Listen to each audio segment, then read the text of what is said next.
31 Days of Horror, now brought to you in Spooky Vision.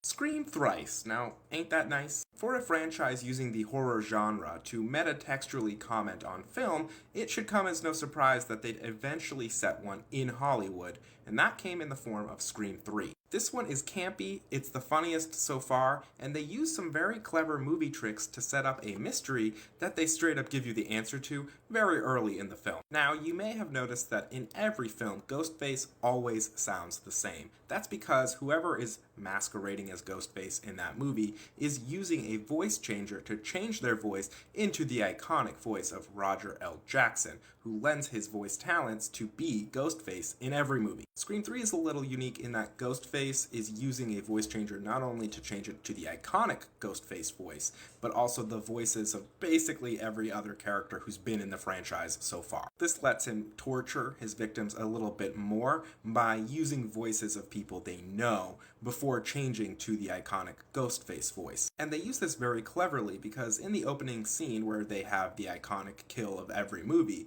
they use this particular voice changing effect to trick both of the featured characters in that opening scene, only for the actual perpetrator to use their real voice on the phone with the next victim in the movie to give us, the audience, the impression that this is another example of Ghostface using this voice changer to trick people. The reason Scream 3 is set in Hollywood is because it takes place on the set of Stab 3, which is the third installment of the in-universe movie franchise that spawned from a retelling, a dramatic retelling, of the first movie's events. But clearly, the filming of Stab 3 is fully within the in-universe realm of fiction, because obviously Scream 3 hasn't happened, so they're not retelling the events of this film. This allows the cast of Stab 3, who are playing the main characters of the Scream franchise, to interact with those characters. For example, Parker Posey is playing an actor in Scream 3 who is portraying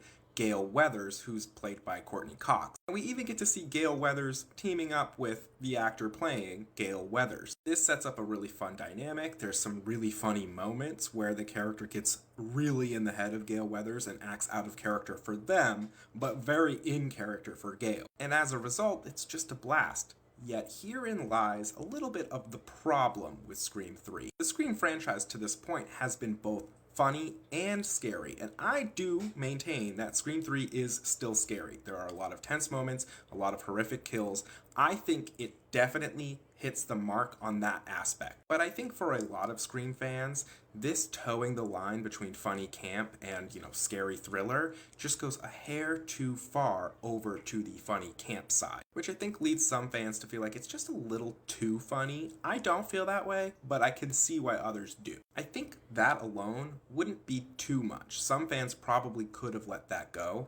It's the combination between that and some of the revelations about who Ghostface is in this film that I think turns some fans off. The revelations do recontextualize the first movie, and in particular, the motivations and actions of Billy Loomis from the first movie. While I'm not disappointed, I can see why many fans might have been. I don't disagree that it does defang Billy a little bit. I'm just having too much fun to care, personally. I think all in all, yeah, it's fun and funny, but it's still tense, scary. We still get a lot of great scenes where our main cast show how cool and how they can handle really difficult situations that Ghostface throws at them. And I like that this one is unique in that it's the only one where Ghostface is a single person, as opposed to multiple people working together. I wouldn't call it my favorite, but it's far from my least favorite. If you want to join in on the Halloween fun, check out my pinned video with the full list of movies for 31 Days of Horror. There's still plenty of month left.